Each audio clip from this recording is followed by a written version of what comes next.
Maybe the galley was right over top of the bridge. I don't know. Yeah, or the toilet. That would suck, actually, wouldn't it? If the toilet was right over the bridge. Wow. Yeah. Brown alert. Brown alert. Welcome to Damn It, Jim, the podcast. My name is Dana Smith, and as always, I'm joined by Dan Calzaretta. Good evening, Dan. Hey, Dana, we're back at it. Yeah, it seems like just the other day we were doing this.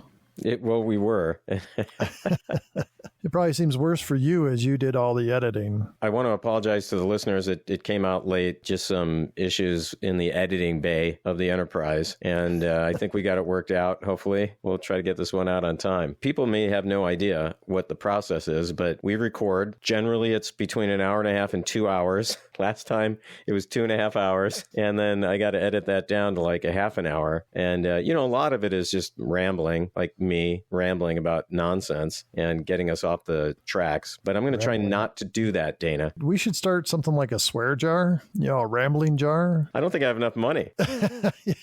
Wait, when are we going to start that? Because I think you'd have to put the money in the jar now because you just started rambling. I was rambling about rambling, so I don't know if that really counts. Oh, that probably cancels out. So last week was The Conscience of the King. A lot of people thought that we did a good job with the episode, and they liked our Shakespearean appreciation. Also, they thought we added to the drama. So I don't know what we did, Dan. We're not usually the drama people. Yeah, I'm not sure how that worked out. Well, you did drama in high school. Oh, crap. I got to put money in the Ramble Jar. Damn it. Let's start out with like a $5 bill or something and work our way up. No, wait, who gets the money in the Ramble Jar? Like, how does this end up getting distributed? And so now we're rambling about the Ramble Jar. Well, people might want to know, like, if we really do this, where the money's going. Well, there's a couple different options that we have. We could give the money to a charity. Okay, what's another option that maybe includes not doing that and giving it to ourselves? We could use it to fly out to a Star Trek convention. Oh, speaking of, Dana, in Seattle next year, there is going to be a Star Trek convention, and we are planning to be there, aren't we? We sure are. And that's why I wanted to start the Ramble Jar so that you can pay for my flight out there. That's right. Well, for me, it's about a 4.5 hour drive. For you, it'd be a several hour flight. So we'll have to work that out. But we'll be talking about that more in an upcoming episode, and we'll put links in the show description as we start to get closer to that. But I think it's going to be fun. Yeah, especially after I fly first class out there. Oh, that's going to be a lot of money in that Ramble Jar. Okay, I'm going to stop rambling as of now. Okay, this week's episode is Balance of Terror. This is one I remember as a kid and really being glued to the TV. I was pretty excited for this episode. Something we haven't seen yet on the Enterprise. The show starts off with a wedding. So right before the wedding starts, Kirk gets a message that they have lost contact with Outpost 2 and 3. He says, carry on to Outpost 4 and keep me posted. And he goes back to perform the wedding. Now, did you notice as they're getting the chapel ready, Yeoman Rand is lighting candles on, I assume, what looks like an altar. But she's got her tricorder on. Why? Maybe she was recording it. Maybe the tricorder could also record, like, people record their wedding videos and stuff. Well, that's a good theory, but just prior to that, Scotty tells Kirk, camera's all set up, it's going to be beamed ship-wide. So I would assume they would have recorded it that way. She was a good yeoman, never went anywhere without her tricorder. She probably never even got naked without the tricorder. So Kirk does a kind of a neat little wedding introduction. Since the days of the first wooden vessels, all shipmasters have had one happy privilege, that of uniting two people in the bonds of matrimony. And so we are gathered here today with you, Angela Martine, and you, Robert Tomlinson, in the sight of your fellows, in accordance with our laws and our many beliefs. And just when he's really getting into it, a red alert is sounded. Kirk here. Earth Outpost 4 reports they're under attack. Space vessel, identity unknown. Full ahead.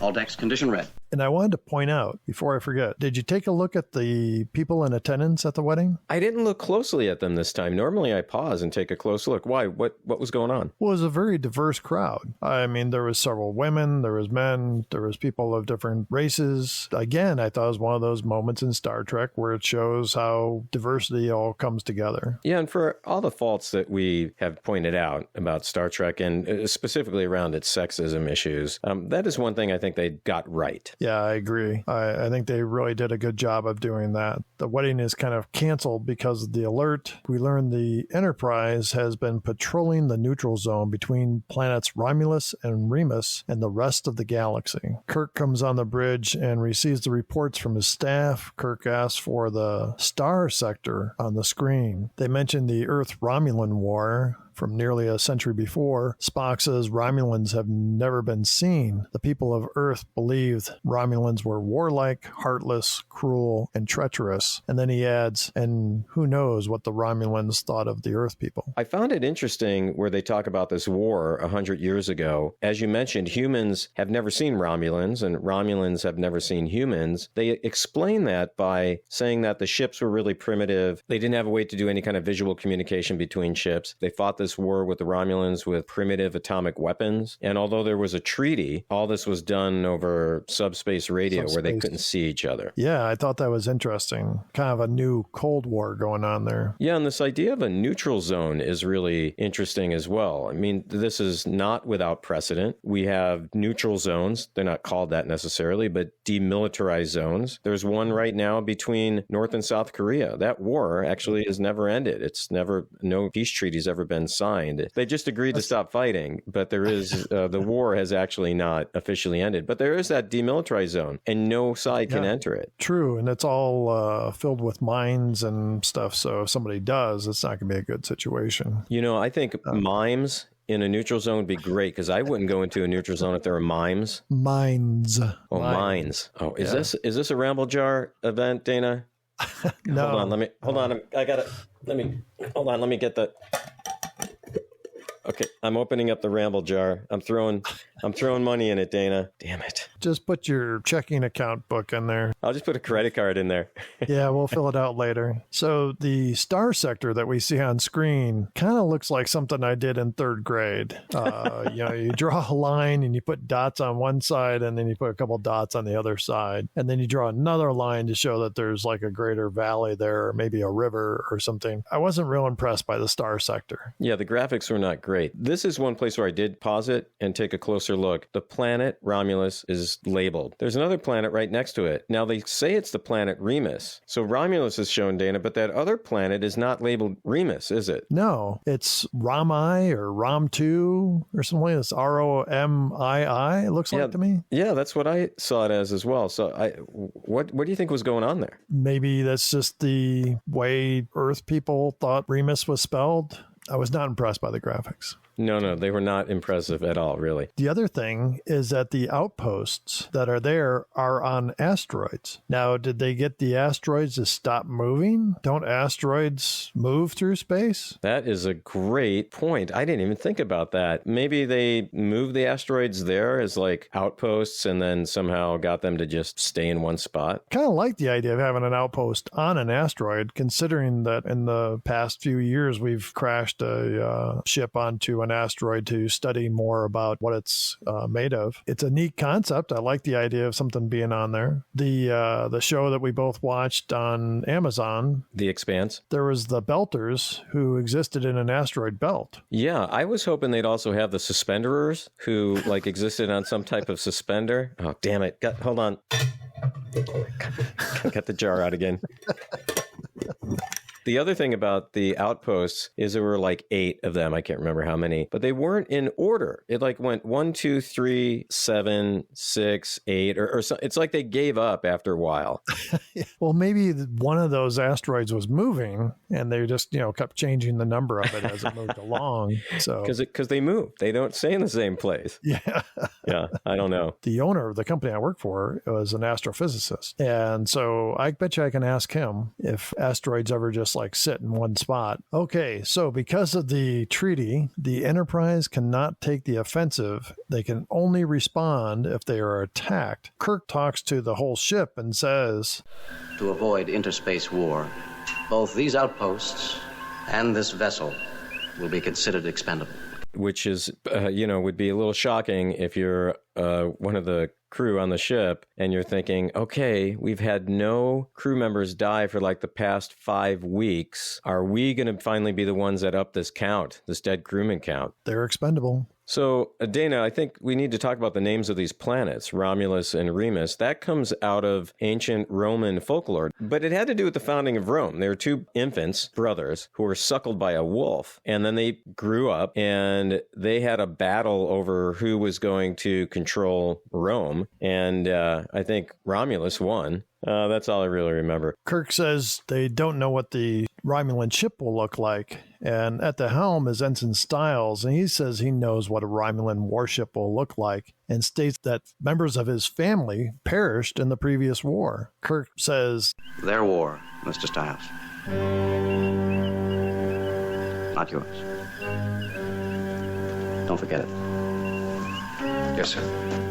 and Styles doesn't seem to take that too well. But Styles says he knows what the ship looks like. He said it looks like a bird of prey. But if they've never seen them and they don't know what the ship looks like, how does he know? I know, that's what I'm saying, but he says it in here that he knows what it looks like. So what's and this he guy's says deal? like that's when he says like his grandfather fought them and stuff. But if his grandfather died in that battle, did he send back a description? Do a hand drawing and put it in a space tube, send it out, Coke bottle, send it out to him? Yeah, I agree with you. That's why this part didn't really make too much sense to me. Kirk makes a comment like, well, aren't you the historian or something like that? Or I didn't know history was your specialty, or basically shut the fuck up. Yeah, and So, he responds, well, family history. That's how he responds to Kirk. Yeah. Yeah. Spock reports that Outposts 2 and 3 are gone. Spock says the asteroids they were constructed on were pulverized. Kirk takes note and puts the ship in battle stations, all weapons to full power. And then we get to see something we never see again or ever saw before, the phaser room. Yeah, I love this part, actually. I thought it was really cool. This really reminded me of the submarine movies. Yeah, kind of like where they're preparing the depth charges. Or something. Yeah, or on the submarine, like the torpedo room. That's what it reminded me of, especially. But yeah, it was a decent sized room and a lot of controls down there and stuff. And the young couple that was going to get married are both working there. Yeah, which, I found to be a little bit odd because the guy, Tomlinson. yeah, he says to the woman, well, mister, we're not married yet. And for now, I'm still your commander. So you better hop to it or something along those lines. I was just thinking, I don't know about that. That's weird. Yeah. And then she says, oh, we're going to get married. Basically, like come hell or high water or damn the phasers or something like that. And he's thinking, I thought I was going to be able to get out of this, but maybe not.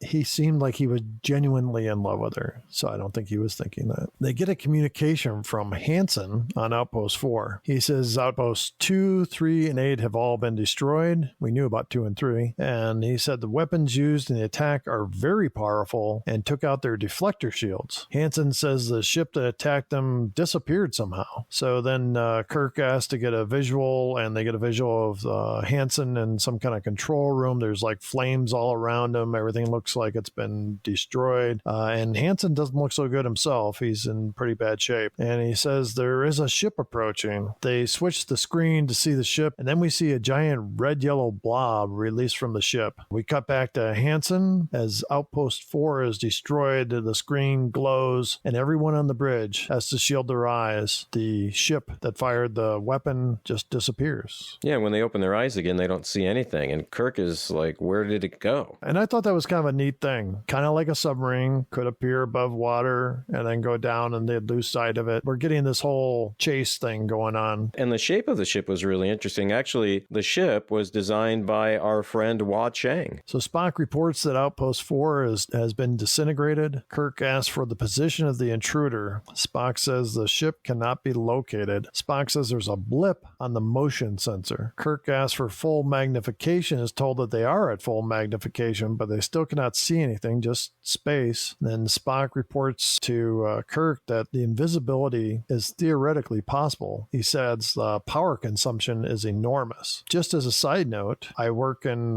laser optics. I've read articles where they talk about bending light to cause things to appear to disappear. They can do it to some degree, just not as big as what you'd like. So Dana, come on, you can tell us. It's just you and me right now. Do you have an invisibility cloak of some kind? Not personally, no. If you did have one, would you use it? Like to just spy on people, your neighbors, or get in people's houses and just kind of be able to listen to conversations? I don't know if I get in people's houses. That's pretty intrusive, but hell yeah, I'd use it.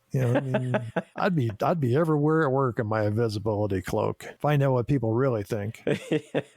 Do they hold back when they're talking to you, how they feel about you, or are they pretty clear with you? It's hard to tell. I like to think people are always honest with me. No, there's other things that go on. It's not just about me. It's not all about me. It should be, but it's not. I would totally use it. I would really use it. And I would want to just, not in a malicious way, but I'd want to mess with people a little bit. You know what I mean? I don't know. Like but that would be malicious because you're messing with people. Well, okay.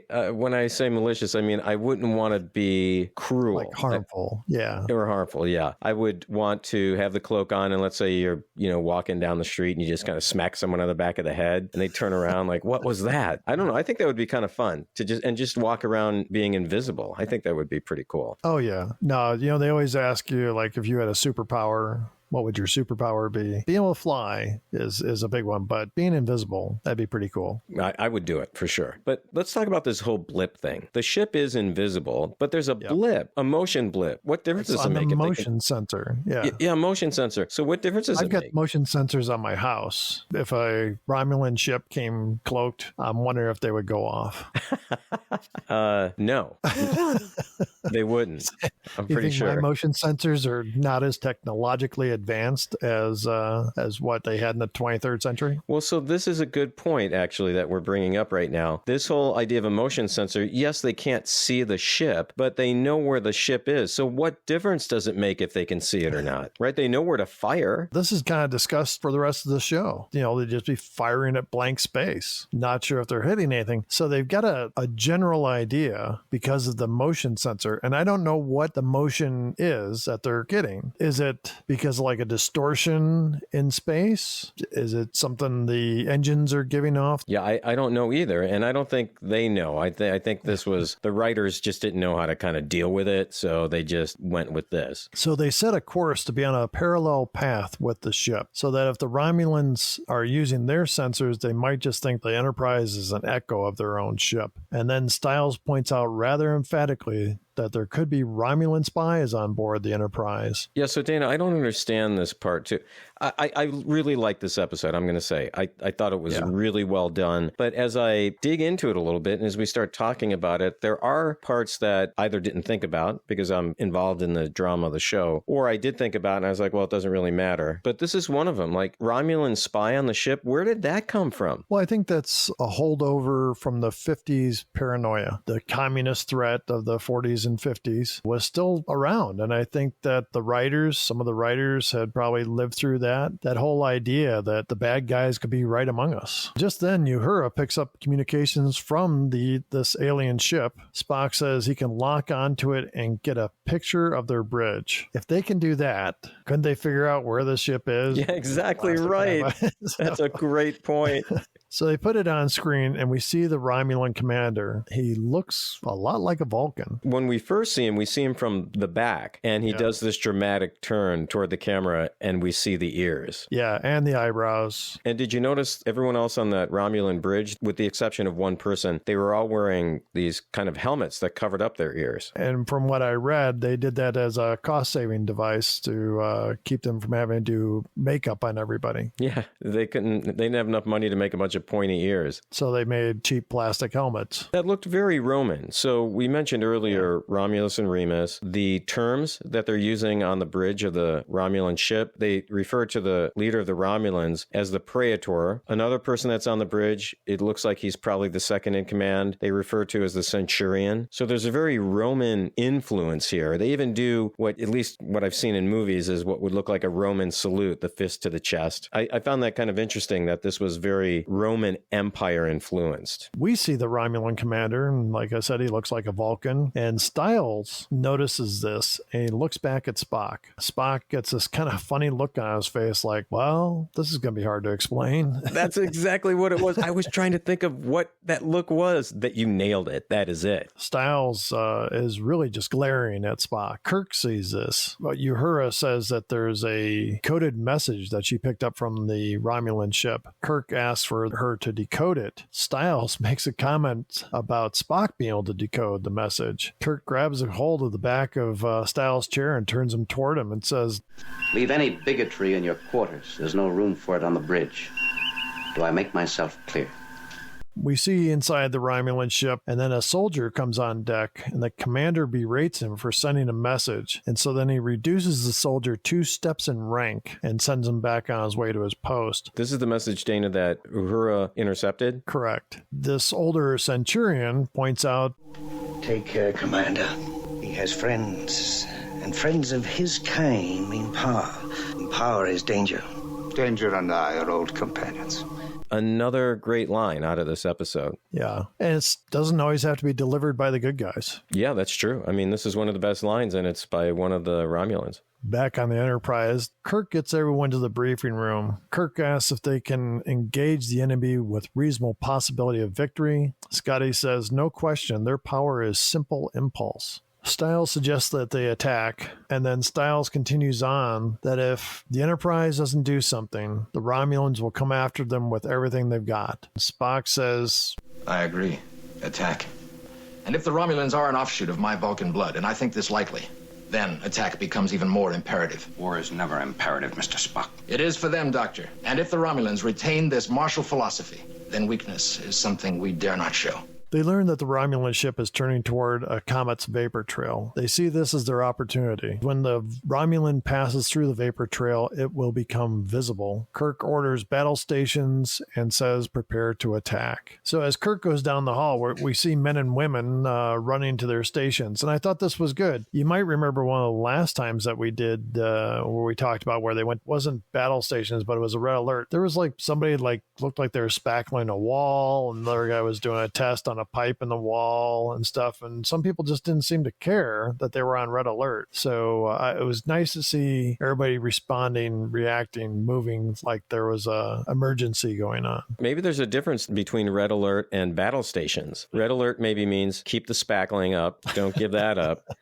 Battle station means drop the spackle tool and get to the phaser room. Back on the bridge, we see the comet on the screen. Kirk gives the orders to attack once the ship is visible in the vapor trail. They go through the vapor trail and they see nothing. They realize then they've been avoided. Then he says, fire blind, lay down a pattern. We see the phaser room again as they fire. So when they fire, we see that the Romulan ship is being shaken. The older Centurion jumps up and pushes the commander out of the way of a falling girder, I guess you'd call it, and the girder hits the Centurion. When the commander gets the girder off of the Centurion, he orders all power to the weapons. On the Enterprise, they're trying to fire phasers, and Sulu reports that the phasers aren't working and says some of the circuitry has burned out. So Spock gets underneath one of the consoles, pulls this little vent cover off. There's things burning inside of there. You see some circuits, or I don't know what's in there, and he's kind of hitting it to knock the flame out. I know they have got to put these things in for dramatic effect, but wouldn't that circuit be down in the phaser room? Spock tells him it'll take some time to fix, and the Romulan ship appears. And, when it appears, now you know it's going to fire. Kirk says, full astern, emergency warp.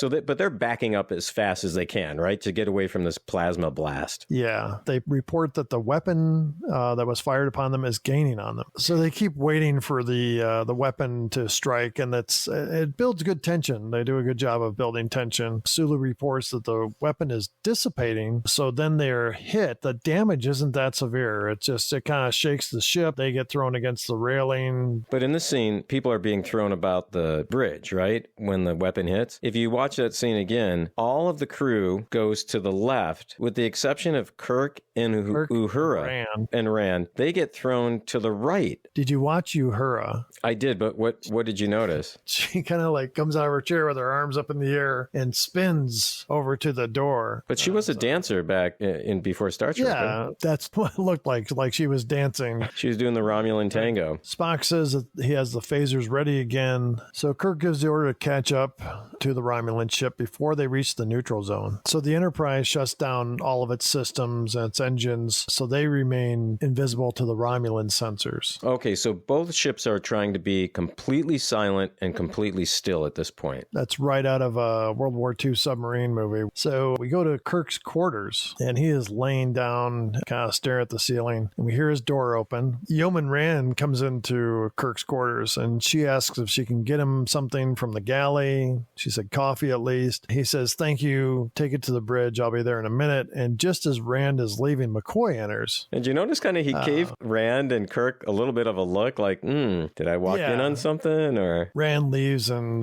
Kirk says to McCoy, I wish I were on a long sea voyage somewhere and no responsibility. And then he kind of goes on about, the woes of being in charge, and says with everyone looking at him for answers. And then he says, what if I'm wrong? He gets up and says, I'm not really expecting an answer. And McCoy says, in this galaxy, there's a mathematical probability of 3 million Earth-type planets.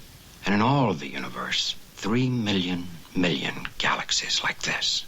And in all of that, and perhaps more, only one of each of us. Don't destroy the one named Kirk. I thought that's a great line. So back on the bridge, Spock is finishing up the repairs. As he gets up, he reaches up on the panel to lift himself up, and he hits a button that makes a loud noise, starts lights flashing, and then we see the Romulan ship, and they hear the noise. Kirk orders full power and reverse course, and then fires the phasers. The Romulan ship takes damage. One of the officers says they are beaten, and the commander orders more debris into the tubes, and then he says wants a nuclear warhead put in with the debris. Spock reports there's more debris, and then he says one metal cased object. Kirk says fire the phasers, point blank. An explosion rocks the whole ship. Spock reports that the object was a nuclear device of some kind, detonated less than 100 meters away, and damage sustained was mainly overloads and circuit burnouts. Scotty reports that the ship's phaser room is ready, but Tomlinson, you might remember, was the guy that was going to get married, is manning the area alone. Styles turns and says his first assignment was in weapons control. Kirk sends him on his way and orders Uhura to take the navigation helm. Kirk gives the order to hold the position and play dead. Spock goes to the phaser room. We see Styles in there with Tomlinson. He offers help, but Styles says, this time we'll handle things without your help, Vulcan. I couldn't believe he said this to Spock, and I couldn't believe Spock didn't just take him out. And Spock just kind of gives him a look like, you got to be kidding me. And it just shows Spock's not affected by these types of things. Right. He walks out. Right after he walks out, we hear a noise, and then we see that the phaser coolant seal is leaking pink gas. I kind of like that effect. I thought it was pretty cool. Styles sends Tomlinson to check it out. On the bridge, the main screen shows the Romulan ship appear. Kirk gives the order to fire, but nothing happens. Spock is in the corridor and hears Kirk yelling over the intercom, fire the phasers, and asking where Styles and Tomlinson are. And Spock turns around and runs back to the phaser room. I got to say, the run was really, really awkward. Did you see him as he kind of turned the corner? It looked like he was really worried he was going to slip or something. I bet those boots that they wore didn't have a lot of great traction. Spock goes in, and now the room is filled with this pink cloud. We see Styles on the floor, and Tomlinson back by the wall, and Spock goes over and pushes some buttons on one console and then runs over and hits a button to fire the phasers. We see the Romulan ship get struck, and then their ship goes dark. Kirk hails the ship. Kirk offers to beam the Romulans aboard the Enterprise. Commander says this is not their way. I regret that we meet in this way. You and I are of a kind, in a different reality. I could have called you friend. Yeah, I like this line as well, Dana. I thought it showed, again, this mutual respect between these two combatants, where they didn't really have anything personally against each other. They respected the ability of the other. So then the commander walks back and turns a switch, and the Romulan ship gets blown up. So then we go to sick bay, and Styles is alive, and he credits Spock for saving his life. Mr. Spock, he pulled me out of the phaser room, saved my life. He risked his life, and after I saved a trained navigator so that he could return to duty. I'm capable of no other feelings in such matters. Kirk asks if they've lost anyone. McCoy responds, only one, and it was Tomlinson, the boy who was going to get married, and his fiance is at the chapel now. So he did get out of the marriage. The hard way. Yeah. Then Kirk goes into the chapel where Tomlinson's fiance is waiting. She looks like she's on her knees praying. She gets up off the floor and goes and hugs Kirk, and Kirk kind of like gives her a reassuring hug. And he says, it never makes any sense. We both have to know that there was a reason. And she says she'll be all right, and then she exits. Kirk exits a moment later and walks down the hall, and you could see, once again, he's kind of like the lone man on the ship, having to deliver bad news, having won the battle, after everything he'd been through. You kind of get that sense of relief to some degree, but yet regret. I wanted to point out the Romulan commander was portrayed by Mark Leonard. In future episodes, he goes on to play Spock's father, and not only in the original series, but also in Star Trek The Next Generation. He actually has a pretty reoccurring role in The Next Generation. They used him quite a bit. The officer on the Romulan ship that got demoted actually comes back later as a Vulcan when Spock returns to Vulcan to marry his fiancée.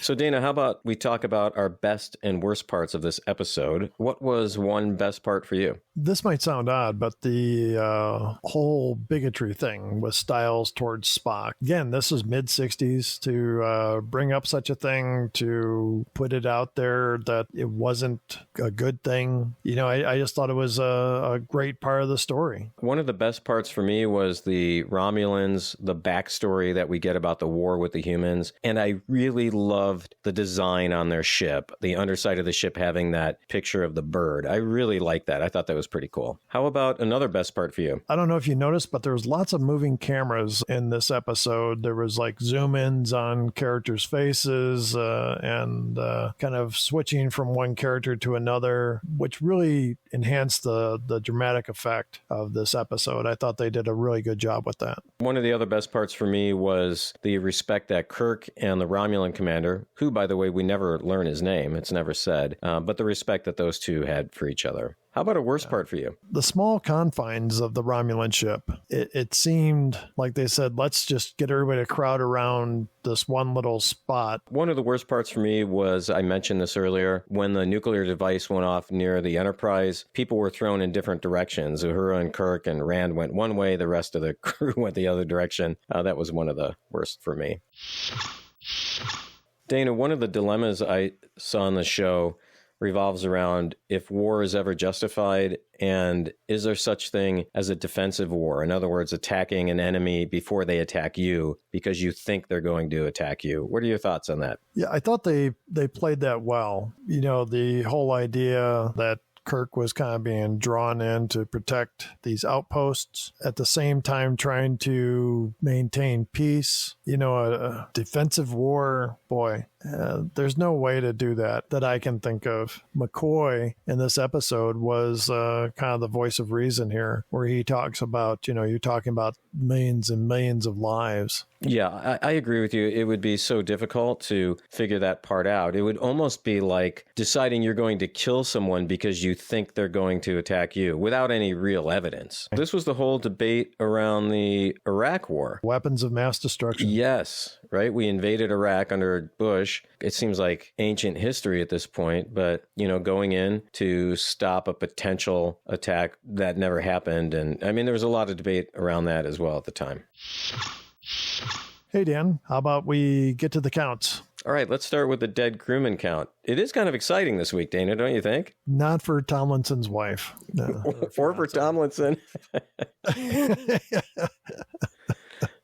Yeah, so he buys it in this episode, doesn't he? We don't actually see him die. Was he wearing a red shirt? No, he was in like a gold shirt. So Tomlinson dies. I think it was the pink gas that killed him in the phaser control room. Yes. We do finally have one. It's been like 5 or 6 weeks. We finally have one this week. We are up to 20 and we're in episode 14. So I'm hoping that picks up a little bit. What about the shirtless Kirk, rip shirt Kirk count? Kirk didn't fight anybody. I don't think that we see any ripped shirts or shirtless Kirk or anything. Or pantless Kirk? No, we don't. We get nothing this week. We're not counting that one. Yeah. Right, but 0. So we are stuck at 7 on this one. What about the he's dead count? None. McCoy is the one that tells Kirk that Tomlinson is dead. He didn't say he's dead, Jim. Right. Yeah, and again, we had the opportunity, didn't we? Yeah. But it was not to be, Dana. 0. We're stuck at 3. And then finally, I'm a doctor, not a fill in the blank. There was room for this, but they didn't do it. So I didn't remember hearing anything where he said that. No, you're right. It's 0. So we're stuck at 1. This week, Dana, and you mentioned this last week in last week's episode, a lot of opportunity, but it just didn't happen. Yeah, I really thought when McCoy was talking to Kirk in his quarters that perhaps he would say something like that, but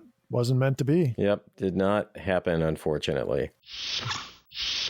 Okay, I think that wraps us up for this week, Dan. All right, Dana, see you next week. Okay, thanks again, Dan. Good show.